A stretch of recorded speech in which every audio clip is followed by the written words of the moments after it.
All right, it is Unit 6, Day 2. We are going to start off with our just start. Today, we are looking at high frequency words. So, for each of the high frequency words that are in your interactive journal on Google Classroom, go ahead and type the sentences that are provided on the second slide. So, go ahead and pause the video, but get into Google Classroom. Go to ELA, pull up Unit 6, Day 2 Interactive Journal, and complete the sentences for the demonstration words. No, not demonstration words, the high frequency words. Today we have would, could, should, and been. So would, could, should, and been. Take about 5 minutes. I know that's more than enough time. Type in the sentences that match the words. Go ahead, pause the video, and complete that. All right. Now that you should have gone ahead and put in the sentences for each of the demonstration words, I'm just going to drill them very quickly. We have would, not spelled like WOOD, like it sounds, or like a wood house, a wood deck. No, this has a L in it for some reason, and an O and a U. Vowel team. This is how you spell would. We have could. Same thing, an O, a U, an L, and a D. Could. Been. Not spelled like the guy's name, Ben, B-E-N. This one has 2 E's. Been. And then should. So just to drill them really quickly again. Would. Would you like some lunch? We have could. Could you pass the milk? We have been. You have been late 5 times. And then we have should.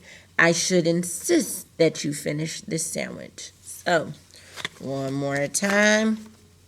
Would, could, been, and should. And remember, boys and girls, high frequency words are those words that we learn by sight, not necessarily by sound, because not all of them follow the phonetic sound rules. So, as you know from yesterday, Unit 6 is all about suffixes. And so far, we have learned these. The S suffix, it is used to make things plural or more than one.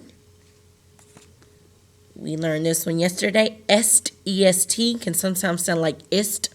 We use this when we're comparing 3 or more things. E-S-S, this is also used to make things plural, following letters like X, foxes, boxes. Sometimes we need an E along with our S. Ed, we know that ed makes the id, it makes the d, it also makes the t.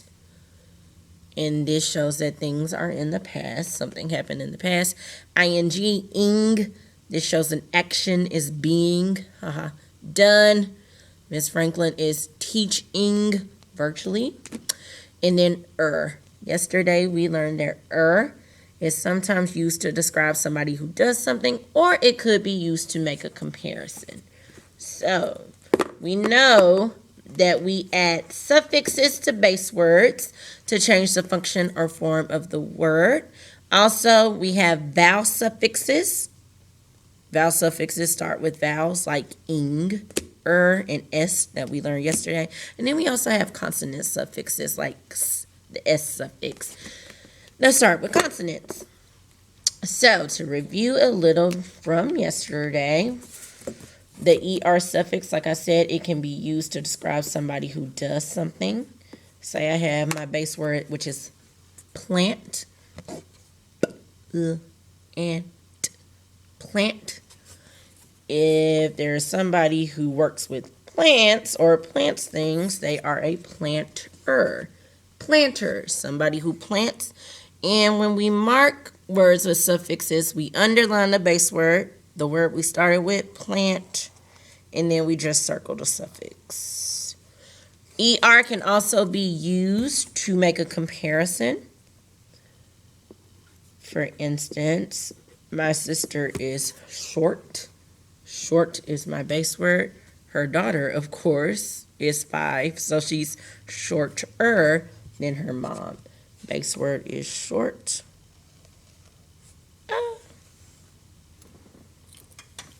Base word is short, and then ER is added to make a comparison, shorter. But my youngest niece, who just turned a year old last month, out of the 3, she is the shortest. So EST is used to describe or compare 3 or more things. So ER, used to describe somebody who does something, also can be used to make a comparison. EST, est, shortest. This is used to make a comparison between 3 or more things. And remember, EST can sometimes sound like IST, ist, prettiest, biggest, shortest.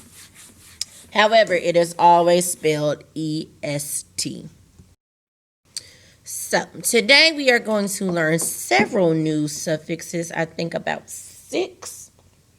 Yes, we're going to learn 6 new suffixes. I am going to build base words, go over the new suffix, tell its meaning, and then we're going to talk about whether or not it is a vowel or consonant suffix. The first one is full. And this one throws a lot of people off because sometimes kids get in the habit of spelling it F-U-L-L, like the word full. However, when this is acting as a suffix, it only has 1 L. And this, boys and girls, full means to be full of something. Yet another word to confuse you. But when full is acting as a suffix, it is always spelled with only 1 L. So, a base word we can put with full is thank. Thank. We have a digraph, and then we also have a welded sound that ain't. Thank. If I slap full along on there, it is now thankful, being full of thanks. Thankful. So we go from thank to full, being full of thanks. And boys and girls, full, of course, is a consonant suffix because it starts with an F, and F is a consonant. All right, our next one is mint. Mint. M-E-N-T, not mint, M-I-N-T, like you put in your mouth when your breath is smelly, but mint. And mint, boys and girls, means the state of or the result of something. The state of or the result of something. And you will see mint a lot if you online shop. Say we have the word ship. Ship. And I have underlined my digraph, ship. If I have a shipment, this means that I have something good on the way to my house. I placed an order, and now I have a shipment on the way. Mint. And once again, mint is also a consonant suffix. M is a consonant. Mint starts with an M. It is a consonant suffix. We have ness. Ness. N-E-S-S. This is the state of being something. State of being something. So, if you think about our school theme, be kind. And be kind. And then, in order to be kind, you need to show kindness. This shows kindness, that you are being kind. Kindness. And then ness, once again, is a consonant suffix. N is a consonant. Ness starts with N. We have N, E-N. This is one of my favorites. N, boys and girls, takes an adjective, which is a word that we use to describe something, and it transforms it into a noun. No, it transforms it into a verb or an action. So here's what I'm talking about. Say we have the word fresh. Fresh.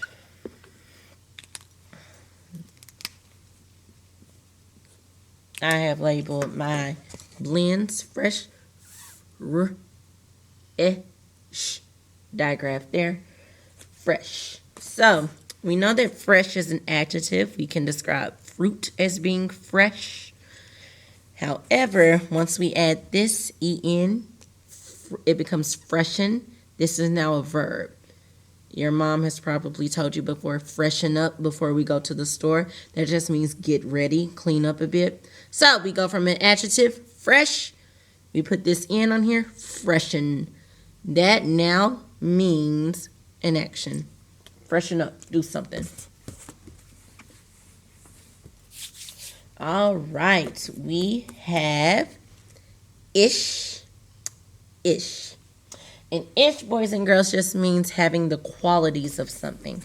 Having the qualities of something. Being like something. So, if I have the base word child. Once again, I have underlined my diagram and my blends. And then I put ish on there. Childish. That means you're being like a child. Childish.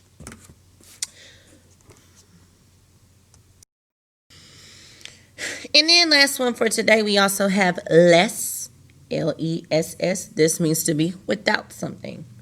To be without something. So we went from thankful, being full of thanks. Let's make thank our base word again. To thankless, being without thanks. Thankless. Also, thankless starts with an L. It is a consonant suffix. Ish starts with an I. It's a vowel suffix. Something else important to note about suffixes, now that we know a few more, is that a word can have more than one suffix. For example, we are about to enter the season of thankfulness. Thanksgiving is next month. Thankfulness. So when I have a word that has more than one suffix, I simply add them on. So my base word is thank. And then full. My first suffix is going to be full, F-U-L. And then ness. Thankfulness.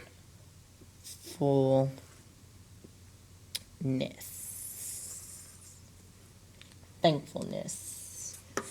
And so, if we think about the meaning of our suffixes, we know full is being full of something, and ness is the state of being. So you're just full of thanks. Thankfulness. You're just so thankful. That's describing your state. Thankfulness. Some are a little trickier. Say we have the word blackened. Sorry, I dropped my marker. Okay, I'm back. Okay, so say we have the word blackened, such as blackened chicken. Blackened chicken. So black is my base word. And black, of course, could be an adjective. It is a color. So it can be used to describe something. My first suffix is in, E-N. And remember, E-N changes an adjective to a verb. So now, blacken.